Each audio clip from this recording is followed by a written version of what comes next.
Deməli, birinci sual sudokudur. Sudokunda düzbucaqlı blok qaydası var idi. Əgər bloklar düzbucaqlı formasındadırsa, onda həmin qaydadan istifadə edə bilirdik. Əzbər qaydada deyirdik ki, məsələn, 2 dənə yanaşı düzbucaqlı var, blok var. Burada nə yazılanları tapmaq üçün qarşıdakı blokda altda yazılanlara baxmaq lazımdır. Burada da bir dənə 6 yazılıbdır. Deyirəm ki, buradakı xanalardan biri 6-dır. Ya bu, ya bu 6-dır. Onda da baxıram ki, burada aşağıda 6 var. Ona görə bura 6 qoya bilmirəm. Bura 6 qoyuram. Artıq mənim bütün stokunu işləməyimə ehtiyac qalmır. Cavab olur 6. İkinci sual. Futoşkidir. Futoşkidə deyirdik ki, bizə neçənin neçəyə futoşki veribdir, ona baxmalıyıq. 5-in 5-ədir. 5-in 5-ədirsə, burada ən birinci ipucu kimi zəncirvari formada işarələrdən axtarırdıq. 4 dənə eyni tərəfə baxan işarə. Ya belə, ya belə. Varsa oradan başlayırdıq. Yoxsa başqa ipucu axtarırdıq. Baxıram ki, var. Baxın, burada var. Aşağıdan yuxarı doğru. 5, 4, 3, 2, 1. 4 dənə işarə var. Eyni tərəfə baxan 4 dənə işarə. Yazıram 5, 4, 3, 2, 1. 4 nədən kiçikdir? 5-dən. Sonra 2 nədən böyükdür? 1-dən, onu yazmışıq. Sonra 5 böyükdür 4-dən, 3-dən, 2-dən, 1-dən. Burada indi bir-bir axtarmalıyam. Məsələn, baxıram ki, burada bir sətirdə 2 dənəsini tapmışam, 3 dənəsi qalıb. Deyirəm ki, onda bunlar rahat olardı. Bu 3 dənəni axtarım. 5 ilə 4 var, 1, 2, 3 yoxdur məndə. Görürəm ki, bu ortadakı hər neçədirsə, həm bu tərəfdəkindən böyükdür, həm bu tərəfdəkindən. Onda D neçə olur? Hə, D olur 3. İndi 1 ilə 2-yə qərar vermək istəyirəm. Bura 1 qoysam, görürəm ki, 1 nədənsə böyük deyil. Onda deməli bu 2-dir, bu 1-dir. Onda burada oldu 2. Bu şəkildə. Sonra da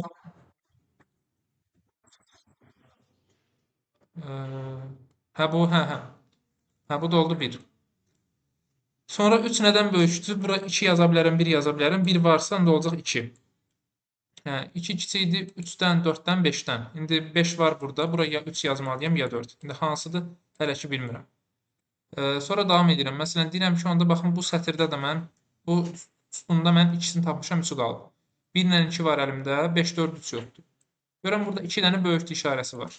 Onda belə düzməliyəm də 5 böyükdür 4-dən, 4 də böyükdür 3-dən. Bu şəkildə bunlarda düzürəm. 5 böyükdür 4-dən, 4 də böyükdür 3-dən. İkinci sütunda da 5 dənədən ikisini tapmışam. 2 ilə 3 tapmışam, 1, 4, 5 qalıbdır. Görürəm bu hər neçədirsə, həm buradakından kiçikdir, həm buradakından. 2 dənə kiçikdir işarəsi var. Onda bu olur 1. 4 ilə 5 yazanda bura neçə yazmalıyam? 4. Çünki burada çünki 5 var deyə 4 yazıram. Burada 5 yazıram. Bu şəkildə. Sonra davam edəsək, baxıram məsələn bu sətrə. 4, 5, 3 var, 1 ilə 2 yoxdur. 1-i bura qoysam görürəm ki, təkrarlanma olur. Onda 2 qoyuram, bir də 1 qoyuram. Sonra davam edəsək. Ən yuxarıdakı qalıb hələ ki, bura baxıram. 1, 4, 2 var, 3 ilə 5 yoxdur. Bura 5 qoysam təkrarlanma olur. Onda 3 qoyuram ora. O bir tərəfə 5 qoyuram. Artıq demək olar ki, bitmiş kimidir. Burada 3, 1, 5 var. 2 ilə 4 yoxdur sütunda. Bura 2 qoysam təkrarlanma olur. Onda 4 qoyuram. Yuxarıya 2 qoyuram. 2, 1, 3, 5. Bu da olur 4. 4, 5, 2, 1. Bu da olur 3. Hamısını tapdıq. Bu yazılan formada A, B, C, D, E-ni tapdıq. Sonra üçüncü kimdəsə var?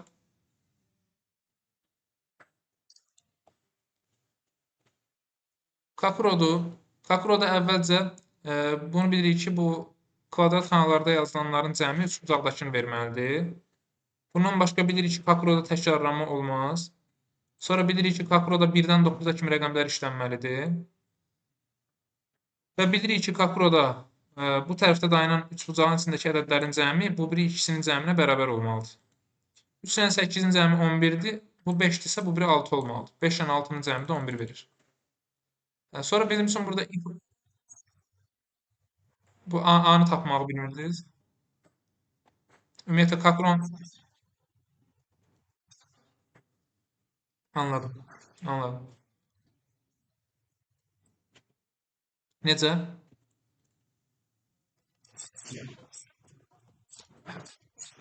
Hə, eləyək. Hə, burada A-nı tapdıq. Hə, bilirik ki, bu ikisinin cəmi bu bir ikisinə bərabərdir. 11, 11. Sonra deyirəm ki, məsələn, ipucu mənim üçün 3 mənim üçün ipucudur. 1 ilə 2-nin cəmi 3 eləyir. Sonra 6 da ipucudur. Yox, 6, yox, 6 yox. Burada məsələn 3 ipucu sayılırdı, 4 ipucu sayılardı əgər olsaydı. Elə 3-dən başlayaq. Məsələn, cəmi 3 olmalıdırsa, D ilə E-dən biri 1-dir, biri 2. Normalda oyunlarda mən təxmini yazmıram, amma burada Kakuroda bəzən lazım olur təxmini yazmaq. Problem olsa yerə biləcək 2 yazasın.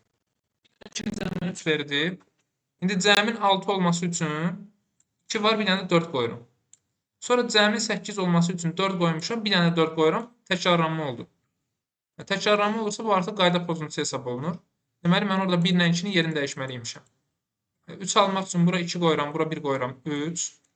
6 almaq üçün 1 üstə gəl 5, 6 eləyir. 8 almaq üçün 5 üstə gəl 3, 8 eləyir.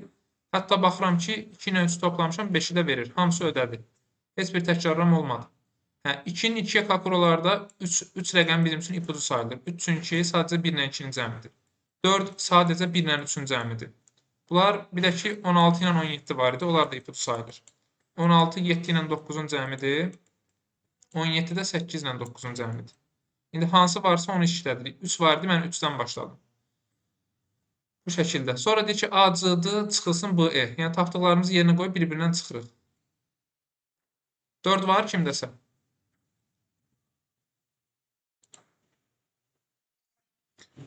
Hitori sualıdır. Hitori'də biz elə eləməliyik ki, indi burada qaydaları təkrar-təkrar yazmayıbdı. Biz təkrarlanan hərfləri ləğv eləməliyik. Amma elə eləməliyik ki, yəni əlavə çoxlu silməyək. Minimum sayda xana silməliyik. Təkrarlanmaları ləğv eləməliyik. Təkrar olmaz. Bir də ki, nə olmaz? Hansısa xananı sıxışdırmaq olmaz. Tutaq ki, həm E-ni qaralasam, həm o biri hərf. Məsələn, buradan 2 hərfi qaralasam, D-nin yolu bağlanmış olur. D nə bu tərəfə hərəkət edə bilmir, nə bu tərəfə. Bir elə eləyin ki, rənglənməyən xanalar hərəkət edə bilsin. Hansısa xananın 4 dənə qonşusunun 4-ünü də rəngləsək, o xana hərəkət edə bilmir.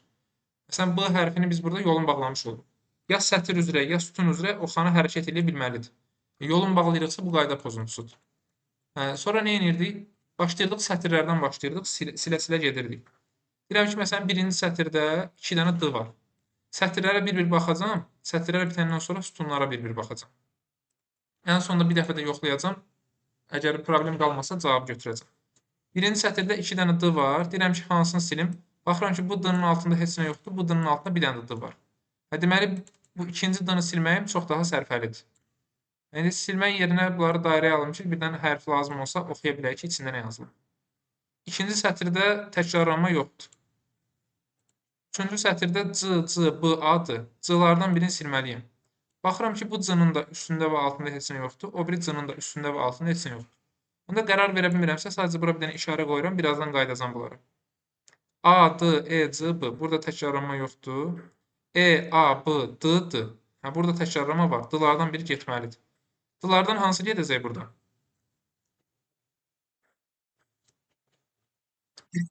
Bəli. Çünki bu getsə, bunun üstündə başqa D yoxdur. Amma bu biri D-ni silməyim daha faydalıdır. Çünki burada üstdə bir dənə D var. Sətirlərlə işim bitdi, keçirəm sütunlara. Məsələn, birinci sütuna baxıram ki, D var, E var, C var, A var, E var. E-lərdən biri getməlidir. Hansı E getsin? Baxıram ki, bunun da sətrində başqa E yoxdur, bunun da sətrində başqa E yoxdur. Qərar verə bilmirəm. Onda saxlayıram. İkinci sətrə baxıram ki, E var, D var, C var. 2 dənə D var. D-lardan biri getməlidir. Hansı D getsin? Sətirlərdə başqa D yoxdur. Qərar verə bilmirəm. İşarə qoyuram, saxlayıram.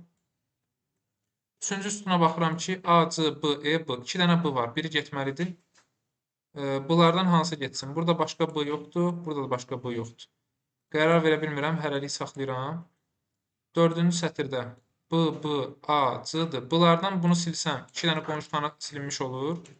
Bir dənə də belə bir qayda var ki, qonşu xanaları silmək olmaz. Qonşu xanalar qaralana bilməz. Onda altdakı bunu qaralayıram. Son sütuna baxıram, A-dır, B. Son sütunda bir şey yoxdur. Qayıdıram indi o qeydlərimə. Burada baxın, ikinci sütunda 2 dənə D var idi. Bu D-lardan biri 100% getməlidir. Ya bu gedəcək, ya da bu gedəcək, amma biri 100% getməlidir. O D-lardan biri 100% gedəndə Bu c-lardan onda mən bu c gedə bilməz. Çünki qonşu rənglənmiş olur. Sağ olun. Lap altdakıdan da rəngləsəm, yenə bu c-ni silə bilmərəm, yenə qonşu rənglənmiş olur. Onda d-lardan qərar verə bilməsəm də, axı burada c-lardan da biri silinməli idi. 100% bilirəm ki, onda burada c-lardan silinən bu olacaq. Onda c ilə işim bitdi. İndi burada nə qədər nöqtə qoymuşam, bu nöqtə qoyduqlarım qeyddir də, o nöqtələr silinməlidir, təmizlənməlidir. E-lərdən məsələn hansı getsin? Birinci sütunda. Bu E-ni silsəm qonşu rənglənmiş olur. Onda bu E 100% gedir. E-lərlə də işim bitdi. İndi nöqtələr qalıb. 2 dənə D qalıb, 2 dənə B qalıb. Məsələn, bu D-ni silsəm, bu A-nın yolu bağlanmış olur. Deməli, üstdəki D gedəcək. Sonra nə qaldı? Qaldı bir dənə B-lar. B-lardan üstdəki B gedir, altdakı B gedir. Bu gedir, yoxsa bu gedir?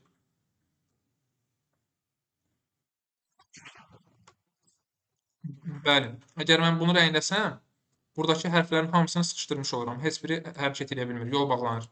Çünki baxın bu formada yol bağlanmış oldu. O hərflər, məsələn bu A hərfi buradan digər hərflərin yanına gəlib çıxa bilmir. Deməli altdakı gedir. Düzdür, bizdən onsuz soldan birinci sütunu soruşur. Yəni ki, bizdən buranı soruşur. Amma yenə də hamısına baxaq ki, dəqiq olsun. C ilə E silinir. Olur A variantı. 5-ci sual. 5-ci sual var kimdəsə? Sınıq xəttlərdə deyirdik ki, ipucu kənarlardan başlamaqdır. Kənarda qara görürüksə, hətta qara görürüksə içəri doğru 2 xana çəkirik. Yox, əgər küncdədirsə, lap ən küncdədirsə, onda bu tərəfə də 2 dənə çəkirdik, bu tərəfə də. Birinci kənarlardan başlayırıq, bunları əzbər şəkildə eləyirik. Kənarda bozxana görəndə, bozxananın söykəndiyi divara paralel 3 xana uzunluğunda xətt çəkirdik. 3 xana uzunluğunda xətt çəkirdik. Kənarlarla işim bitdi. Sınıq xəttdə qayda budur ki, bizim bu xəttlərimiz bütün o rəngli xanaların içindən keçməlidir. Onda digərləri də keçir. Məsələn, bir də demişdik ki, tutaq ki, boza daxil olanda bozun içində dönmək olmaz. Amma boza ya girməmiş dönmək lazım, ya da bozdan çıxandan sonra. Onda burada mən dönməliyəm, yuxarı qalxmalıyım. Yuxarı qalxmışamsa elə bu bozun içinə girim, keçim o tərəfdə o biri xəttlə birləşdirim. Burada boza daxil olduq, digər tərəfdən çıxdıq. Burada qaralar qalıb hələ, bəzi bozlar qalıb. Sonra baxın, burada bir dənə belə bir xətt var. Bu qaranın yanında demişdik ki, dönmə eləmək olmaz. Qara yanında dönmə eləmək olmazsa, bu gəlir buna birləşir. Sonra buradakı boza onsuz əvvəl-axır xəttlərdən biri daxil olmalıdır. Elə bu daxil olsun, düz girsin. Buradan da bozun içində dönmək olmaz, düz çıxmalıdır. Bu boza da biri daxil olmalıdır. Elə bu daxil olsun. Boza daxil olduqdan sonra dönmək olmaz, düz çıxmaq lazımdır. Sonra qaranın yanında yuxarıya aşağı gedə bilmərəm. Baxın, gəlib qaraya çatmışam. Qaranın yanındakı qonşu xanalarda yuxarı ya da aşağı getmək olmaz. Onda məcburən qaraya daxil oldum. Qaraya daxil olandan sonra qara üçün qayda budur ki, qaranın içində dönmək lazımdır. Onda dönürəm. Aşağı dönsəm kəsişmə baş verir. Məcburən yuxarı qalxıram. Yenə qaradan çıxandan sonra dönmək olmaz. Gəldim daxil oldum bura. Qaranın içində dönmək lazımdır. Bu tərəfə dönsəm yol yoxdur. Amma digər tərəfə dönsəm, gələrəm bundan birləşdirərəm. Bu da ilə bununla birləşsə, bitdi oyun. Deməli, 5-in və 2-nin içərisindən keçdik. Desək ki, hansılardan keçir? 2 və 5-dən. Hansılardan keçmir? 1, 3, 4. 6 var kimdəsə. 6-da fitoşkidir. 1-dən 4-ə kimidir. Baxın, 4-ün 4-ədir cədvəl. Onda 3 dənə eyni işarədən axtarıram. Baxıram ki, var burada. Orada yox. Burada. 4, 3, 2, 1. 3 dənə eyni işarə var idi. 3 dənə eyni işarə olanda onsuz orada biz başqa heç nə doldura bilmirik. Yəni məcburən bunlar da olur. 3 dənə eyni işarə tapanda 4, 3, 2, 1-dən başqa nəsə qoya bilmirik. Bir dəqiqə. 4, 3, 2, 1 bunları yazdım. Bunları yazandan sonra yavaş-yavaş üzr istəyirəm. Yavaş-yavaş ardı gəlməlidir. Tutaq ki, 3 nədən böyükdür? 2-dən böyükdür, bir də 1-dən böyükdür. Deyirəm ki, 2 ilə 1-i necə yerləşdirim? Bura 1 qoysam, 1 nədənsə böyük deyil. Deməli, ora 2 qoymalıyam. 2, 2 böyükdür 1-dən. Sonra 2, 3, 3 başqa nədən böyükdür? 1-dən. Bu sütunda 2 yazdım, 3 yazdım, 1 yazdım, 4 qaldı. Sonra bu sütunda 1 ilə 4-ü yazmışam, 2 ilə 3 qalıb. Bu 2 xana arasındakı əlaqəyə baxıram ki, yuxarıdakı altdakından kiçik olmalı. Onda bu 2-dir, bu 3-dür. Bu 2-dir, bu 3-dür. Sonra tutaq ki, bu 4 dənəyə baxıram. 3 ilə 4 var, 1 ilə 2 yoxdur. Bu iki xana arasındakı əlaqəyə baxıram ki, burada kiçik işarəsi var. Deməli, bu 1-dir, bu 2-dir. A-nı tapdım, B-ni tapdım. 1, 1. Toplayanda 2. Heç o birlərinə ehtiyac qalmır. 7-də gəlin, baxın, biz ümumiyyətlə bunu bilməliyik ki, bu qədər iri bir sudoku verirsə, yəqin ki, hamısını doldurmamızı istəmir. İndi əlbəttə ki, biz ipucunu görmürüksə, məcburuq hardansa başlayaq. Ən dolu haranı görürəmsə, hansı bloku dolu görürəmsə, hansı sətri, hansı sütunu dolu görürəmsə, oradan başlayaram. Məsələn, buradan başlaya bilərəm. Amma yenə deyirəm, bizdən hamısını hə, baxarıq indi 6-ya. Hə, amma bizdən hamısını doldurmamızı istəmir deyə, e, hə, burada elə birbaşa sual işarəsi olan yerə baxacağam. Hə, burada sual işarəsi olan yerə baxacağam və onu axtaracağam. Sual işarəsi olan yerdə nə olmalıdır?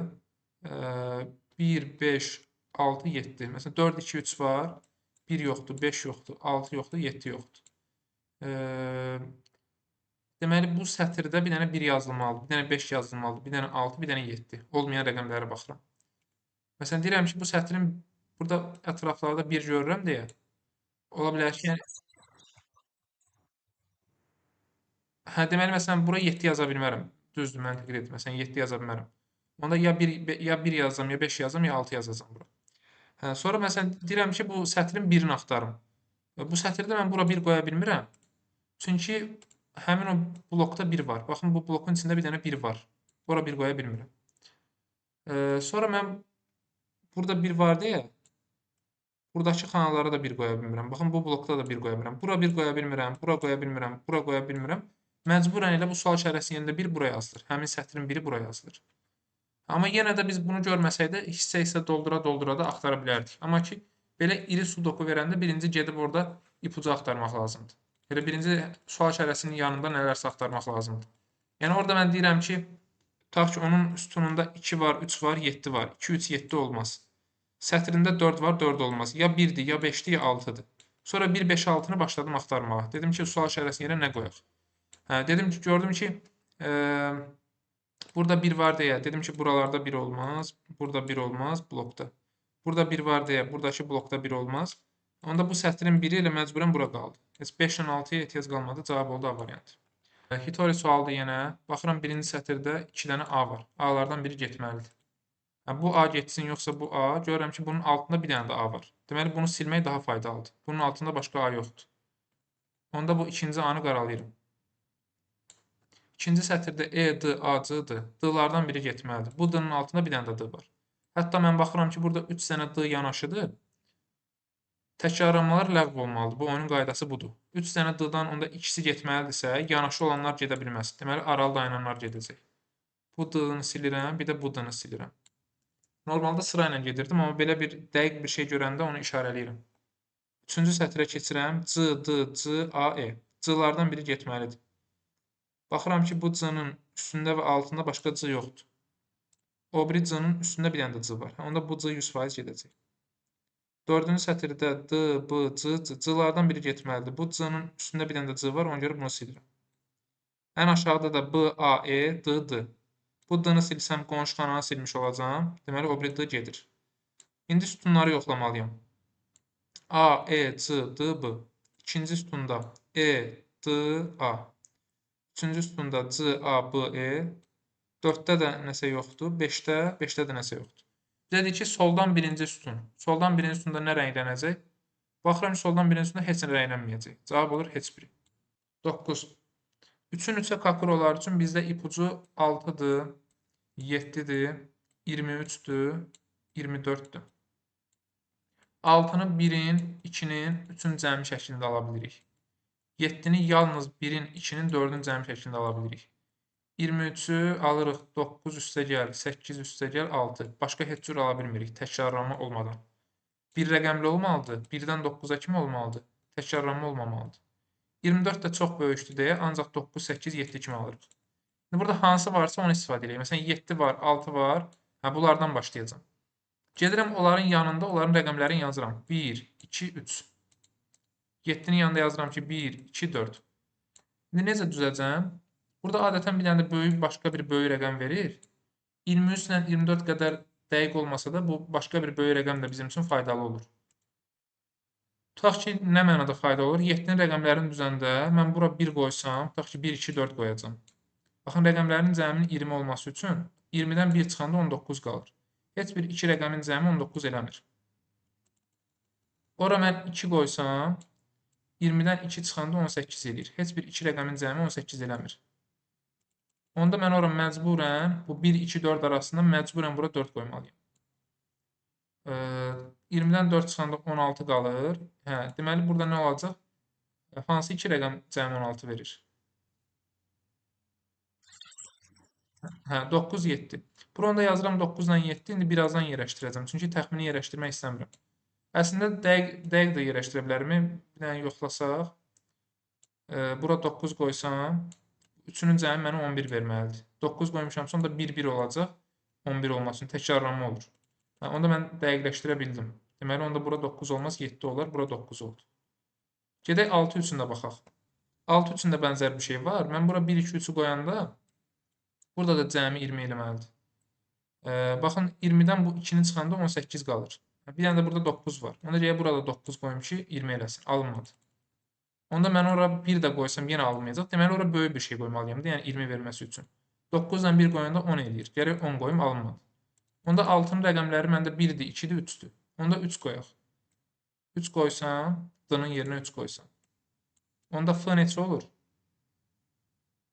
9, 3, 12, 20 verməlidir. F da oldu, F da oldu 8. İndi 6-nı almalıyam. 6 almaq üçün 3 qoymuşam, 1-lə 2 qalıb. A-ya 2 versəm, 11 almaq üçün 7, 2, 9 elədir. Gərək bu da 2 olsun. Deməli, düz olmadı. A olmalıdır 1. Onda bu olacaq 2. B neçə olur? 7, 1, 8. Bu da oldu 3. 2-ni da tapsaq bitir. Cəmi 12 verməlidir. 3 var, 8 var, 1 yoxdur. Bu da oldu 12. Bir dənə yerinə qoyaq.